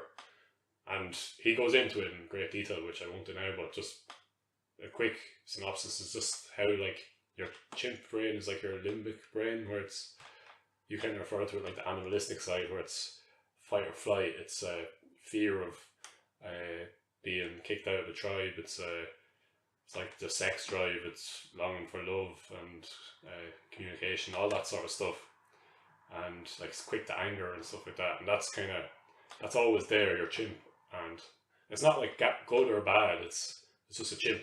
That's what he says, and I suppose it's being aware when your chimp is taken over, and because the human brain will be the front. I can't remember the second word now.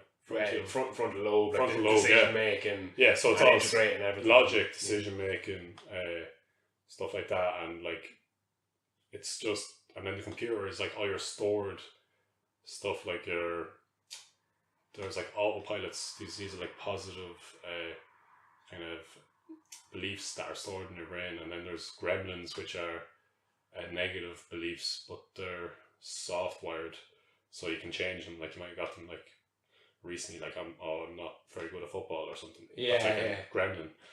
And then there's goblins, which are like hardwired beliefs, which are in there like deep, like from childhood, stuff like I'm not worthy of love, or my value is based on what I achieve. You might have got that from your childhood, and they're like much harder to get rid of.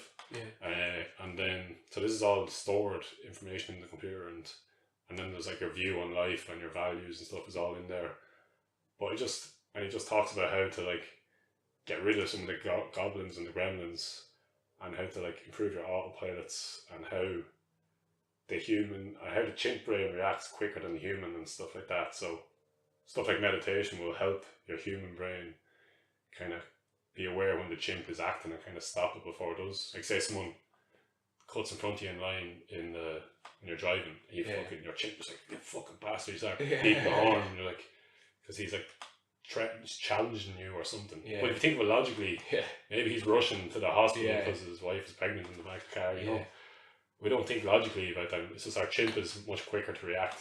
But just as a brief kind of how it works, but he goes into great detail and great examples, and it made it a lot clearer for me now whenever I'm acting or doing something like, geez, that's what I'm acting like, that's the chimp brain there trying to say something. So it's just being aware of your chimp is what he says. Like, so you and feeding it when you need to feed it. Exactly. But it was really good. And the chimp paradox. Yeah, there's similar to kind of that, the idea of the kind of compartmentalization of our brain, and learn to integrate our mind a bit better.